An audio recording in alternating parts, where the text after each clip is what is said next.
টাকা কি মুয়াজ্জিনের বেশি দরকার না খতিবের বেশি দরকার? আচ্ছা, দায়িত্ব কি খতিব সাহেব বেশি পালন করে না মুয়াজ্জিন সাহেব? কথা কন না কেন? তো আপনি বেশি খাওয়াবেন কারে? মুয়াজ্জিনকে। হাদিয়া বেশি দিবেন কাকে? এবার মসজিদ আকসার দিকে তাকান, মরিয়মের দায়িত্ব নিছে কে? নাম রাখছে কে? এবার আল্লাহ কয় এটা পাঠাও, মসজিদ আকসা পাঠায় দাও, খেদমত করবে। মসজিদ আকসা ঝাড়ু দেয়, আলাদা একটা রুম খাদেমের জন্য, মরিয়মের জন্য আলাদা একটা রুম রাখা হয়েছে। মরিয়ম আলাইহিস সালাম সেখানে ঘুমায় আর মসজিদ পরিষ্কার করে। আমার কলিজার ভাইয়েরা, ওই মসজিদের ইমাম ছিলেন হযরতে জাকারিয়া আলাইহিস সালাম, মরিয়মের খালু। ইমাম সাহেব একদিন মনে মনে বলতেছে, মরিয়ম যে রুমটাতে থাকে এটা তো খাদেমের রুম নাকি, তো একটু দেখে আসি ও কিভাবে চলাফেরা করে, কি খায়। আমাদের দেশে, রাগ করে না, আমাদের দেশে খতিবের দাম বেশি না মুয়াজ্জিনের দাম বেশি?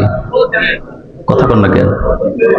প্রত্যেক জুমার দিনে দোয়া চাইয়া খতিব সাহেবের পকেটে 500 টাকার নোটটা ঢুকাইয়া দেন, কিন্তু মুয়াজ্জিনের 10টা টাকাও দিতে চায় না। খতিবরা আবার রাগ করবো নি জানি না। টাকা কি মুয়াজ্জিনের বেশি দরকার না খতিবের বেশি দরকার?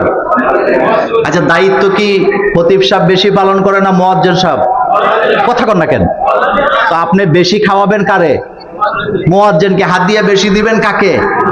এবার মসজিদ আকসার দিকে তাকান, হযরতে জাকারিয়া আলাইহিস সালাম হলো মসজিদের ইমাম বা খতিব, কিন্তু হযরতে মরিয়ম আলাইহিস সালাম কি? খাদেম। কথা কন না কেন? খাদেম। কিন্তু ইমাম সাহেব হুজুর খাদেমের রুমে যায় দেয় ওয়াজাদা ইনদাহা রিজকান।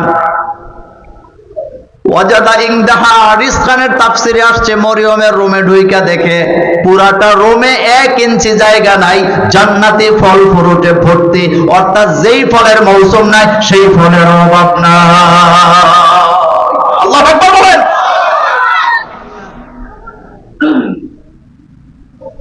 হযরতে জাকারিয়া আলাইহিস সালাম কয়, এটা আবার কি খেলা?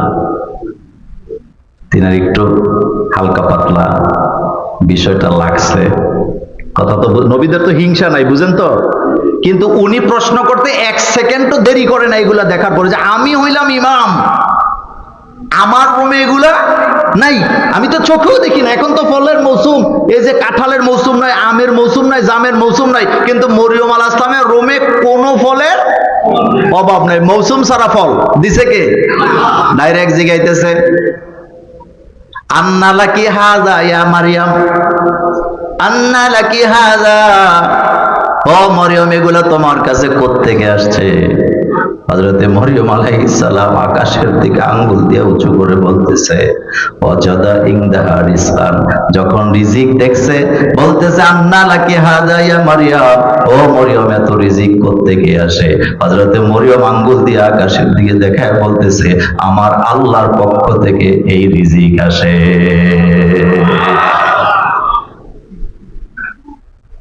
কোত্থেকে আসছে রিজিক?